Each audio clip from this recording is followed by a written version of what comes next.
इतिहास की गूंज सुननी हो तो राष्ट्रपति भवन म्यूजियम चले आइए।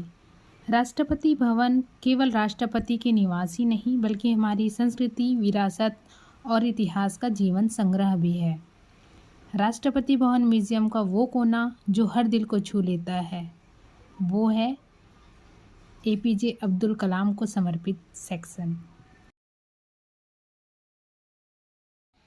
यहाँ पर रखी साधारण वस्त्र, एक सादा सा कोट और शर्ट यह याद दिलाते हैं कि देश का सबसे बड़ा पद संभालने वाला इंसान सरल और ज़मीन से जुड़ा हुआ हो सकता है। यहाँ पर सजी उनकी पसंदीदा किताबें, जिन्हें पढ़ते हुए उन्होंने अपने सपनों को पंख दिए। यहाँ उनकी हस्तलिखित डायरी, नोट्स और किताबें हैं जिनमें भारत के उज्जवल भविष्य की खाका है। यहाँ एक वीणा है जिसे वे बजाकर अपनी थकान मिटाते हैं तथा अपनी आत्मा को सुकून देते हैं। डॉक्टर कलाम सिर्फ राष्ट्रपति नहीं थे, वे सपनों को जीना सिखाने वाले गुरु भी थे। उन्होंने कहा था, सपने वो नहीं जो नींद में आए, सपने वो नहीं जो नींद में आए, सपने वे होते हैं जो आपको नींद ही ना आने दे। और यही संदेश आज भी इस म्यूज़ियम की दीवारों से गूंजता है। यहाँ आकर लगता है कि कलाम साहब अब भी हमें अपने सपने देखने एवं उन्हें सच करने की ताकत देते हैं। तो आप सब, मैं आपको ले चलती हूँ राष्ट्रपति भवन म्यूज़ियम के राष्ट्रपति हॉल पर, जहाँ राजेंद्र प्रसाद से लेकर आज तक हर राष्ट्रपति की तस्वीरें, उनकी झलक और उनके योगदान को यहाँ सहेजा गया है। डिस्प्ले पर देख सकते हैं कि शपथ ग्रहण के ऐतिहासिक क्षण, विदेशी दौरों की झलकियाँ और वे पल जो राष्ट्रपति ने भारत की मान पूरी दुनिया पर बढ़ाया है। यहाँ सभी राष्ट्रपतियों के तस्वीर लगे हुए हैं। हमारी भारत की प्रथम महिला राष्ट्रपति प्रतिभा सिंह पाटिल जी की तस्वीर है। महिला राष्ट्रपति प्रतिभा सिंह पाटिल जी की तस्वीर आप देख सकते हैं। और आगे आपको द्रौपदी पाएंगे तो आपको द्रौपदी मुर्मू जी की भी तस्वीर देखने को मिलेगी। शपथ ग्रहण समारोह, बड़े डिजिटल डिस्प्ले पर आप देख सकते हैं कि सब ऐतिहासिक क्षण और ऐसे दर्शाया गया है। यहाँ आप देख सकते हैं गैलरी जिसमें सभी मंत्रीगण के तस्वीर यहाँ पर आपको देखने को मिल जाएंगे। यह हॉल सिर्फ राष्ट्रपति नहीं बल्कि राष्ट्रपति भवन की आत्मा को भी सामने लाता है। यहाँ खूबसूरत मॉडल और डिज़ाइन हमें बताता है कि यह भवन सिर्फ पत्थरों की नहीं बल्कि भारतीय लोकतंत्र की शक्ति का प्रतीक है। राष्ट्रपति हॉल हमें याद दिलाता है कि भारत राष्ट्रपति सिर्फ व्यक्ति नहीं बल्कि हम भारत के लोग की सामूहिक आवाज़ है। ये ज्ञानी जैल सिंह के कुछ निजी दस्तावेज हैं जिसका मैंने वीडियोग्राफी किया हुआ है। और ये उस समय की अखबारों की कुछ तस्वीर जिसमें आप देख सकते हैं। ये राष्ट्रपति भवन म्यूज़ियम का राष्ट्रपति वाला हॉल है जहां आपको सारे राष्ट्रपतियों का डिटेल्स मिल जाएगा। यदि आप दिल्ली रहते हैं तो आपको ज़रूर एक बार विज़िट करना चाहिए। ये स्कूल के बच्चे देख सकते हैं आप कि कैसे वो राष्ट्रपति भवन म्यूज़ियम के हॉल में लुत्फ़ उठा रहे हैं।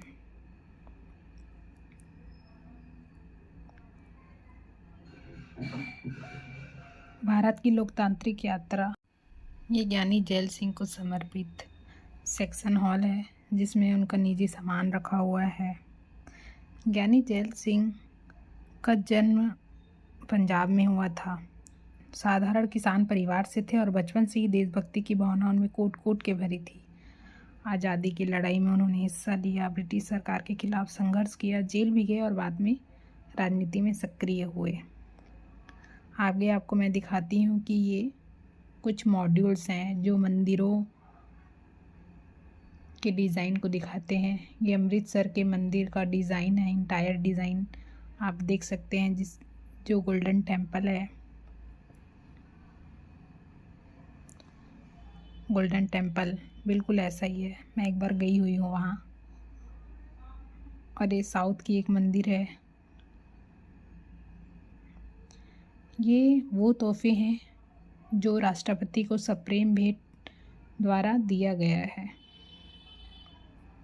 ये भेंट सिर्फ राष्ट्रपति को नहीं, हमारे भारत को समर्पित है। और ये सांची का स्तूप आप देख सकते हैं। ये एक मंदिर है साउथ की। ये मंदिर तिरुपति बालाजी। और भी बहुत सारे तोहफे हैं। मैंने कम ही तोहफ़ों को जूम कर पाया है क्योंकि मुझे देखने में ज़्यादा मज़ा आ रहा था। तो आपको एक बार ज़रूर जाना चाहिए। थैंक यू दोस्तों। वीडियो पसंद आया तो लाइक शेयर सब्सक्राइब। धीमी रोशनी से जलता हुआ मशाल, तिरंगे की लहर। कल्पना कीजिए वो दौर जब भारत की मिट्टी पर हर सांस गुलामी की जंजीरों में कैद थी। कहीं क्रांतिकारी की चिंगारी थी तो कहीं आज़ादी का बिगुल। यही कहानी जीवित होती है राष्ट्रपति भवन म्यूजियम के स्वतंत्रता संग्राम हॉल में। 1857 की झलक। बहादुर शाह जफर, मंगल पांडे। भारत का पहला स्वतंत्रता संग्राम। गांधी जी की दांडी यात्रा, असहयोग आंदोलन। फिर आया महात्मा गांधी का नेतृत्व। ये हॉल आपको सभी की जानकारी देगा। ये हॉल आपके अंदर एक गूज़बम्प्स ला देगा, जिसे देखकर आपको बड़ा मज़ा आने वाला है। यहाँ देख सकते हैं आप कि गांधी जी का नेतृत्व, सत्याग्रह और अहिंसा की ताकत। जब पूरा देश एक साथ बोला, हम अंग्रेज़ों का साथ नहीं देंगे। यही था असहयोग आंदोलन की गूंज। यहाँ आप देख सकते हैं ये हॉल कितना रोमांच से भरा हुआ है, जिसमें आज़ादी की सारी कहानियाँ लिखी हुई हैं। यहाँ आने से जो गूज़बम्प्स आ रहे थे ना, मैं आपको बयान नहीं कर सकती। आप देख सकते हैं कि पूरा भारत कैसे एकजुट हो गया। भारत छोड़ो आंदोलन ने अंग्रेज़ों को हुकूमत की नींव हिलाकर रख दी थी। हर गली, हर शहर में बस एक ही आवाज़, अंग्रेज़ों भारत छोड़ो। स्वतंत्रता संग्राम हॉल सिर्फ तस्वीरों और आर्टिफैक्ट का संग्रह नहीं है। यहाँ हर दीवार पर, हर रोशनी में, हर शब्दों में गूंजती है बलिदान, साहस और एकता की कहानी। यह हॉल हमें याद दिलाता है कि आज़ादी हमें यूं ही नहीं मिली। इसके लिए लाखों लोगों ने अपने खून से इतिहास लिखा और आज हम सबकी जिम्मेदारी है कि उस आज़ादी की रक्षा करें। यही है स्वतंत्रता संग्राम हॉल, भारत की आत्मा की गूंज। यहाँ आप देख सकते हैं 1927 जब पुलिस ने चंद्रशेखर आज़ाद को चारों ओर से घेर लिया, लेकिन उन्होंने लड़ते लड़ते आखिरी में गोली खुद पर ही चला ली। उनकी शहादत के बाद उनकी हर तस्वीर सबसे ज़्यादा लोकप्रिय हुई, जिनमें उनका क्रांतिकारी लुक नज़र आ रहा है। ये रहा भारत के पूरा स्वतंत्रता संग्राम। यही है स्वतंत्रता संग्राम का हॉल। यहाँ सारी दीवारें एक कहानी कहती हैं। गांधी जी को देख सकते हैं आप। ये पूरे हॉल का दृश्य है। दोस्तों लाइक शेयर सब्सक्राइब। हेलो दोस्तों, ज़रा सोचिए, दिल्ली की धड़कनों के बीच एक ऐसी भव्य इमारत खड़ी है जो सिर्फ पत्थरों और दीवारों से नहीं, बल्कि भारत की शान और इतिहास की गवाह है। जी हाँ, मैं बात कर रही हूँ राष्ट्रपति भवन की, जिसे कभी वायसराय हाउस भी कहा जाता था। यहाँ देख सकते हैं पुरातात्विक दीवारें हैं, रॉयल बग्गी है और हमारे भारत का राष्ट्रीय प्रतीक, जिसके साथ मैंने यहाँ फ़ोटो कराया है। चलिए दिखाती हूँ इसके डिज़ाइंस को। इसका डिज़ाइन 1912 में British architect sir Edwin Lutyens ने तैयार किया। लुटियंस ने इसमें यूरोपियन आर्किटेक्ट को भारतीय शैली के साथ मिलाकर ऐसा रूप दिया कि ये भवन आज भी पूरी दुनिया में अद्वितीय माना जाता है। 1929 में बनकर तैयार हुआ ये परिसर लगभग 303 एकड़ में फैला हुआ है और इसमें 340 कमरे हैं। राष्ट्रपति भवन को अलग अलग एन्क्लेव में बांटा गया है और हर एन्क्लेव की अपनी एक खास पहचान है। सबसे पहले मुख्य भवन, जहां दरबार हॉल, अशोक हॉल जैसे शानदार कक्ष है, यहीं बड़े बड़े समारोह और शपथ ग्रहण होते हैं। इसके बाद आता है म्यूजियम कॉम्प्लेक्स, जो 2 हिस्सों में बटा है। आपको राष्ट्रपति की यादें, दुर्लभ दस्तावेज और दुनिया भर से मिले उपहार देखने को मिलते हैं। और फिर अमृत उद्यान, जिसका वीडियो मैं ऑलरेडी बना चुकी हूँ। दोस्तों, राष्ट्रपति भवन सिर्फ एक निवास नहीं बल्कि भारत की विरासत और संस्कृति का ऐसा दर्पण है जिसमें हमें अपने गौरवशाली अतीत की झलक मिलती है और आधुनिक भारत की पहचान भी।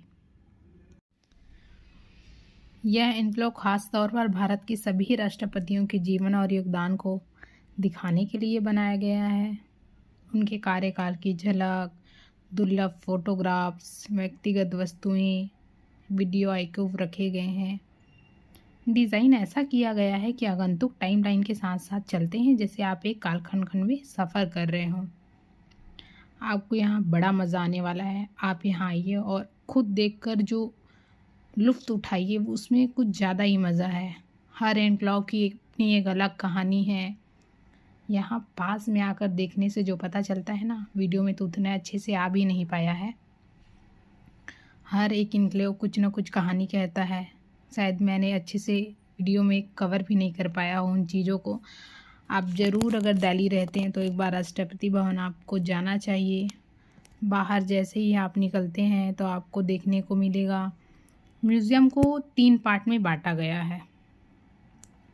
पहले art and culture enclave, technology gallery, freedom struggle, gift gallery. मैं आपको ले चलती हूँ राष्ट्रपति भवन का जो इंटायर डिज़ाइन है वहाँ। जैसे कि आप देख सकते हैं, ये राष्ट्रपति भवन का पूरा डिज़ाइन का डेमो दिया हुआ है। उसके बाद आप ये देखेंगे कि यहाँ बहुत बड़े जगह में इसको कवर किया गया है। ये रॉयल बग्गी है जिसमें आप डिजिटली फ़ोटो आपको मिल जाएगा, लेकिन हम लोगों ने ट्राई नहीं किया। ये रही एक तस्वीर जिसमें राष्ट्रपति भवन के डिज़ाइन को मैंने क्लिक किया हुआ है। अब आपको मैं ले चलती हूँ उन महान स्वतंत्रता सेनानियों के बीच जो कभी प्रधानमंत्री रहे हैं, कभी राष्ट्रपति रहे हैं, तो कभी दिग्गज हमारे स्वतंत्रता सेनानी रहे हैं। श्यामा प्रसाद मुखर्जी, बहुत सारे दिग्गज ऐसे नेताएं हैं जिन्होंने हमारे देश को आज़ादी दिलाने में अपना बहुत बड़ा योगदान दिया है। ये कुछ फ़ोटो, कुछ तस्वीरें ऐसी भी हैं जिसका हमने विदेशों के साथ जो समझौता किया है ना, उसका यहाँ पे एक चित्र दिखाया गया है। आगे मैं आपको ले चलती हूँ जहाँ होता है संविधान सभा का ये संविधान गैलरी। यहाँ सजी है भारत की आत्मा, हमारा संविधान। यहाँ रखी संविधान की वो हस्तलिखित प्रति हैं जिसे नंदलाल बोस उनके शिष्यों ने अपनी कला से सजाया। हर पन्ना सिर्फ शब्द नहीं बल्कि हमारी आज़ादी की कहानी है। डिस्प्ले पर संविधान के आर्टिकल्स देख सकते हैं जो हमारे फंडामेंटल राइट्स, फंडामेंटल ड्यूटीज़ को महसूस कराते हैं। यह गैलरी हमें ले जाती है 1946 की संविधान सभा में, जहाँ डॉक्टर भीमराव अंबेडकर और उनके साथियों ने हमारा भारतीय संविधान का लोकतांत्रिक नींव रखा। यहाँ आप देख सकते हैं, यहाँ संविधान के भागों को दर्शाया गया है। जैसे कि भाग 1 में भारत और संघ राज्य क्षेत्र है, भाग 2 में नागरिकता है, भाग 3 में फंडामेंटल राइट्स हैं, भाग 4 में DPSPs हैं। इसका पूरा डिटेल्स है। ये हमारा राष्ट्रीय प्रतीक चिन्ह, ये है भारतीय संविधान की प्रस्तावना। आगे मैं आपको ले चलती हूँ, यहाँ मैंने उसको ज़ूम किया हुआ है। यही है वो गैलरी है जहाँ डॉक्टर अंबेडकर और उनके साथियों ने भारत की लोकतांत्रिक नींव रखी। आप देख सकते हैं कि यहाँ अंबेडकर जी हैं। दीवारों पर लिखी हर पंक्ति हमें याद दिलाती है कि संविधान सिर्फ एक किताब नहीं बल्कि हमारे जीवन का मार्गदर्शन है। संविधान गैलरी हमें सिखाती है कि आज़ादी की असली ताकत हमारे अधिकारों और कर्तव्यों में है। ये जगह हर भारतीय को यह एहसास कराती है कि हम सब मिलकर ही रहें। We the people of India, जो हमारी प्रस्तावना का मुख्य भाग है। यहाँ आप देख सकते हैं कि कुछ सिग्नेचर्स हैं। अब मैं आपको ले चलती हूँ जो एंटायर है, जहाँ पे मर्सिडीज़ रखी हुई है। देख सकते हैं आप, उस ज़माने की मर्सिडीज़ की बात ही अलग है। बहुत लंबी मर्सिडीज़ है, देखने में बड़ा मज़ा आ रहा था, रॉयल वाली फील आ रही थी। आप देख सकते हैं यहाँ लिखा हुआ है, और ये रहा हमारे जो सारनाथ से लिया हुआ अशोक चिन्ह वो है, और ये रॉयल बग्गी है, आप देख सकते हैं, विक्टोरिया बग्गी बोलते हैं इसको। अब बारी आती है म्यूज़ियम वाली पार्ट की, लेकिन यहाँ दीवारों में भी हमारे पुरातात्विक जो पिक्चर्स हैं वो सजे हुए हैं। यहाँ आपको आने में बड़ा ही मज़ा आएगा। आप इन दीवारों को अच्छे से देखेंगे कि कैसे ये भारतीय संस्कृति और कला का सम्मिश्रण हुआ है। थैंक यू दोस्तों, आगे मैं आपको